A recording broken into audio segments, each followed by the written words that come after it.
And then what? Moving on to Rahman and Jake Paul. What do you think, Shawn? Jake Paul. I'm salty. Shawn Porter. Apparently you predicted it. Yeah, Shawn Porter predicted this 2 weeks ago. Right. So, you know, people say, "Oh, man, you spoke that into existence." Ain't my fault. Can we play that clip real quick? Let's do it. Shawn Porter always. Let's talking. say Hasim Rahman and his camp are like, they understand that he's trying to get us to suck ourselves down. We're only gonna go here. They'll massage it, Jake Paul. They'll massage it. They'll cancel the fight, and they'll massage it and make it all Hasim's fault, and they won't take the rap for anything. You know what I mean? Like he really has a way of doing this so that he's kind of like covered all of the bases. You know what I mean? So even if you take a look at the rehydration clause, he's covering all of his bases. You know what I mean? So let's say You want to pop your collar, Shawn? no, I'm not gonna pop my collar. You be talking that talk, don't you? You know what you run. You know this game. I'll be having Little fun. late 90s Usher, pop your I'll be collar. having fun with it. Yeah. I'll be having fun with it. I was not ready for that when he said that. It's a bad song. No, I'm salty because I felt like we had something good coming. We was hyped about this week. I ain't gonna lie. And by we, I mean the Puerto Too Rico good to be podcast. true, I mean, Shawn. not the boxing world. Yeah, Puerto Rico podcast was hyped. We was gonna do something with this We was week. on our way to New York. You know what I was hyped about? Win or lose, one thing I was sure of, he was going to land his jab from the opening bell, Rock. And I just wanted to see how Jake could deal with that. Would Jake, when he had his first fight with the headgear on and everything, and he fought a guy who's not a boxer, but he actually fought through a bloody nose in England and wound up getting a knockout. So Jake's shown some grit at whatever level of boxing that was, but he's shown that grit. But I wanted to see how he was going to react to eating a jab. He's basically been hit with one real good shot in his pro fights. It was a right hand by Woodley halfway through their first fight. But Jake was going to touch him up a dozen times with that jab. And I just wanted to see how he was going to react. Hasim. Yeah. He was going to eat a lot of jabs from Hasim. That's his best punch. And we never got there, you know. But Jake Paul and his team, y'all outsmarted yourselves. You tried to get in the ring with somebody that you felt you had some success with in sparring. You felt like this is the guy that's going to be the first boxer that we, you know, true fight boxer that we get in the ring with. And if it's not enough that he just lost on knockout, and it's not enough that we know that he doesn't prepare the way that we prepare for a fight, we're going to make sure that he has every deficit in the world on fight night. And so you grab a guy from the heavyweight division. And that's if he even takes the offer, because we're going to offer him something pretty low compared to his offer. Yeah. And you take a guy in the heavyweight division that's got a name, and you want this guy to act like he's a 154-pound fighter or 147-pound fighter and lose 15 pounds in 2 weeks, 2.5 weeks before the fight. I never thought about that.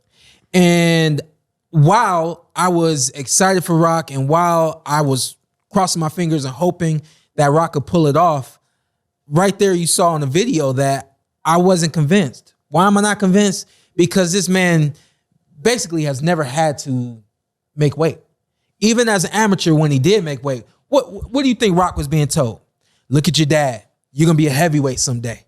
When you eat what you want to eat, because eventually you won't have to worry about it. Well, he was headed for heavyweight at 14, 15 That's what I'm years saying old. to you right now. Exactly. He was headed to heavyweight. I think he was a heavyweight at 15 years old. Even when he had to make a weight class, Right. It was like, okay, cool, we're gonna do this until we get big and we get to be where your dad is, because you'll be there one day. This man has never had to lose weight, Jake. This man has never had to get a nutritionist and be so professional and so pinpoint accurate from a weight standpoint. But you thought that this was the guy because of the name and because he had just got knocked out and because we're gonna make him suck down and we'll make sure that he's weak on fight night and we'll make sure that we look good. You outthought yourself, and I lost money because of it. Damn it. Yeah. Puerto Rico podcast definitely lost some money on this one. Here's the thing, Jake. And I salute him for what he's done in the boxing game. It's hard to come in here and make these kind of business moves in a sport that doesn't like anything new. As you can see, I mean, I would say 75% of the boxing world is still putting their fingers up at Jake Paul, saying he's not a real fighter. but he's making moves like a real fighter. He's doing things like a real fighter. Making more He's money than real fighters. He's promoting himself and all those types of things. But getting money. in this one, you outthought yourself. So you got to go back to the drawing board. You got to find somebody that's closer to your weight that you can make this happen with. It's not going to happen with a heavyweight because no heavyweight knows how to lose weight. So cancel that. Cancel Hasim Rahman unless y'all want to go back to the table and revamp this contract and do something like 208. I think 208 is reasonable. I felt like 205 was reasonable, but I think 208, that's when you can expect Rock to be professional and do what he needs to do to get there. But moving forward, now you got to rethink this process. If you're Jake Paul, you got to find somebody around that 175 to that 180. That is, if you're going for a boxer, you got to find somebody that's a boxer. But I think you're kind of coming up to the end of those guys that either have the name, that risk and reward situation that he's dealing with because he's learned the game and he knows that there's that risk and that reward. You're coming up to the bottom line. It's not too many that you can pick from. Well, risk reward. This was a very legitimate risk. This was the legitimate one. This was the one. Yeah. But coming out of the gate, you should have looked at it and said, this man is 220. He doesn't know how to lose weight. So where can we pull him to? But somewhere that we know he can get to. So let's you should have started at 205 and then maybe worked your way up to 208. Because you're still pulling this man, not just physically, but mentally, emotionally, the whole nine. He still would have been at a deficit, not the deficit of 200 that you were expecting and that you would look great. But then guess what? Now you're putting yourself in the position that all of us boxers put ourselves in. You're challenging yourself. You challenged Rock to do all that. Now challenge yourself to beat this man that you're forcing all of these different incentives on. So Jake, you gotta get ready for a challenge, baby. It's coming. Like you put yourself in this arena. Hey, I got a name. I got a couple names for him. Okay. Badu Jack, Andrew Tabiti. You want a name? Well, see, talking risk reward, like Tommy Fury, and I don't want to see that shit because I know that's what we gonna get. I don't want to see that shit. Go ahead, my bad. Because Hasim Rahman Jr. I think is very well. I think he is definitely a bigger risk in the boxing ring than Conor McGregor, who presents 10 times the award. And, and Jake, he's done something a lot of people that, like myself, who just sit and watch fights, he went out there and did it. So, I understand the whole energy of, just shut up and stop hating while I'm doing things you literally wish you could do as you sit there. And I understand all of that. But I want to still have a level head and be fair about this because it's not like he's this guy who's, it was potential that this would happen with Rahman. It could fall out from people that are experienced like you. That's the viewpoint you and other people in boxing have taken. So maybe just like you knew this could happen with Rahman, maybe you knew this could happen with Tommy Fury. That he has his connections, maybe or maybe not, to the MTK situation and all that, and he wouldn't be able to come to America. Right. So it's not like you have this long record in boxing to force us to give you this benefit of the doubt, right, that you're above any gamesmanship that could cancel a risky fight like these. Yeah. As you look to preserve yourself for the fights you will win. If you get Conor McGregor in the ring, Jake will beat him in a boxing match, and that's worth a lot of money. So do you really risk it all against a Hasim Rahman Jr. when you could fight these MMA guys in the boxing ring and beat them for more money than you'll make for Rahman Jr.? But the story goes is, to be fair to both sides, is look, Rahman agreed to a contract of 200 pounds. He didn't live up to that contract. He said, Jake, tries to frame it that he lost 1 pound in several weeks, but Rock fought at 224 against Kenzie. That means he was probably a little above 230 by the time he got the contract. I thought that was bullshit because, come on, bro, you're lying. You saying, you getting word that he's 215 and that the fight's moved up to 205 isn't the same, and your team saying that, no, this is bullshit, we're not going through, you agree to 200. That's not the same thing as Rahman, quote, pulling out of the fight. Right. That's your side saying, no, we're not going to go through with this because of his unprofessionalism. Right. And here's the thing that doesn't look good is, I get it. He agreed. You don't want to fight him at the weight that wasn't agreed to. But you have fought little guys Nate Robinson was 5'8", 5'9". His playing weight was 180 pounds. You made him come up. You had the advantage. Tyron Woodley and Ben Askren were older guys who fought at 170 pounds. You made them come up 20 pounds and box. You had the advantage. So this time, this guy would have had the advantage. And I understand, and it was a smart move to not go through with that, but there's a few things at play here that Jake is a master at media, and he'd want to pin it all on Rahman, and some of it certainly deserves. There's no argument that he doesn't deserve blame, but I think some of it is going to come on him as well. Yeah, I think some of the casual fans, because that's his whole fan base is casual fans. That's what I'm trying to say. They're just like, the fight's not happening. And that's what I'm trying to say. If you're saying that Rahman is unprofessional and couldn't do what he was expected to do, okay, yeah, he's unprofessional, but he's a heavyweight. He's never had to lose weight. So you probably should have did your research and found out, like, hey, let me make sure I get you everything you need so that you can make this weight. How can we both make this work? He also moved the date. It was supposed to be the week prior, but it was supposed to be this week, supposed to be next Saturday, and he moved it up. He moved the date up. Yeah. So that's another week off. And then there's the issue of don't fighters in MMA and in boxing cut weight, whether you think it's good or not, but in championship level fights, they cut 10 to 15 pounds a day, 2 days, 3 days before a fight. Doesn't that happen all the time? That's the other thing. I feel like he could have made the weight. He would have killed himself, but he could have. But who stepped in and shut it down?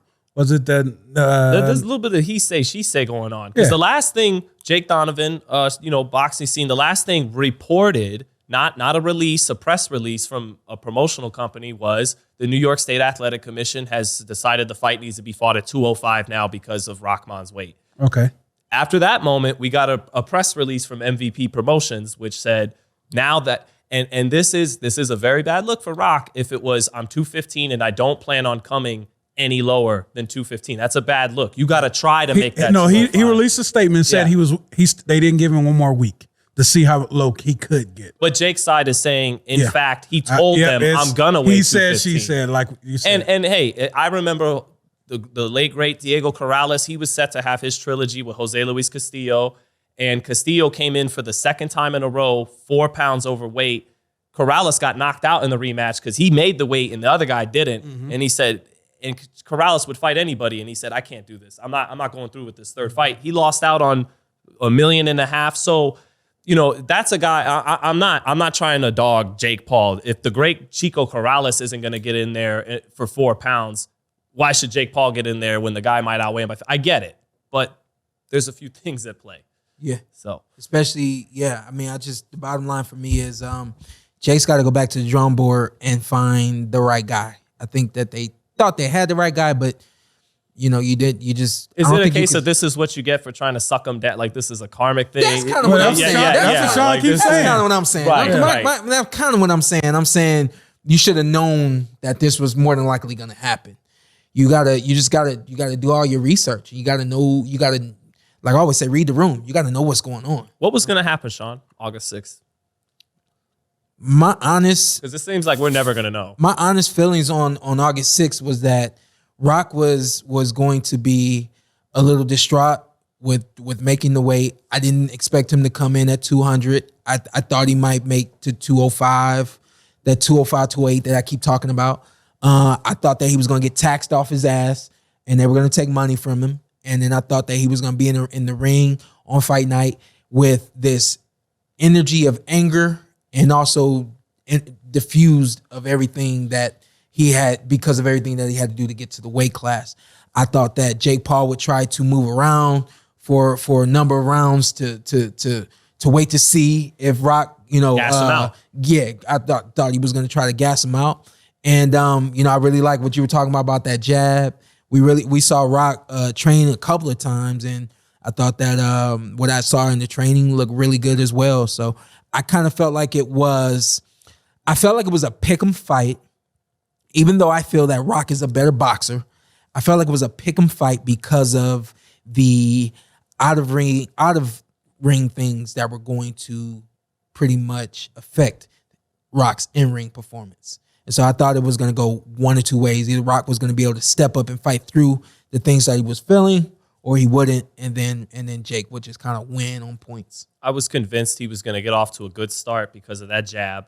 And at that point, I actually think Jake has that tenacity. He showed it in that first fight with the headgear on the YouTube fight, but he showed he fought through his nose bleeding. And so I thought, okay, Rox should get off to a good start here.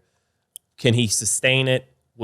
Because Jake has a good tank and he has that, he's never lost, so he doesn't know how to lose. And will he come over the top of Rock's jab? If Rock gets tired and that jab comes back lazier, will that counter over the top eventually get him out of there? Yeah. That was the game for me. So I didn't know how it was going to turn out. I was convinced that Rock was going to get off to a good start behind his jab, and it was going to get interesting in the second half if he could hold on to his conditioning. Yeah. And I think Jake, win or lose, was going to show heart. I think he was going to show a willingness to walk through that jab. Not right away. I think you're right. Early on, he was probably going to wait for this guy to gas. That's the scouting report. Yeah. But I think he was going to get in there, get his nose in there, and try and land that right hand in the second half of the fight. Yeah. Would have been, I don't know about exciting. I don't know if there would have been a whole lot of punches per round, but it would have been drama. I don't think in that fight. I could have seen Jake been in a position where he had to come off the canvas, where he get put on his ass. Rockman land one big shot early, but same thing. So much affected it that I had Jake winning. Just so much. Yeah. So much affected my man. Yeah. And he had no advantages. Yeah. No advantages in this fight. And I just felt like he could hit him with something early because this is the first time he's in the ring with a boxer. Yeah. You throw something, I counter and hit your ass. Yeah. He's never seen a boxer. Why the hell, if this is his first professional boxing fight, is he getting ranked in WBC? One of the... I mean, we know why, but why? Yeah, one of the familiar Twitter guy posters in Boxing Deuce, he kind of made a fair point. Versus a guy that's not even ranked in the top 20. Well, he showed the guy he'd be replacing, I think, was 11-0, and he's fought those 11 fights in 6 years, 16-0 with he's had only 16 fights in 6 years, and the win-loss records of the combined opponents, way more losses than wins. So to really try to stretch it for Mauricio, it is maybe the thinnest talent in boxing, the division of cruiserweight. Why the guy that beat Adam last night not ranked taking that spot? Right. I don't think he should enter the top 15, but the stretch is it's a thin division. It's in terms of boxing, the number of guys in the division is a lot lower than it is at welterweight or middleweight. So it might be the easiest division to get in the top 15. What weight class is it? Cruiserweight. Oh, cruiserweight. Okay. Right. So get your ass up in there with Badu Jack. But that said, Mauricio saying, Mauricio saw the tweet where Jake was like, I made $45 million last year. And he said, honey, how much is 3% of $45 million? I'm not touching this. I was going to touch it. I'm not going to touch it. I'm going to dribble right out of that.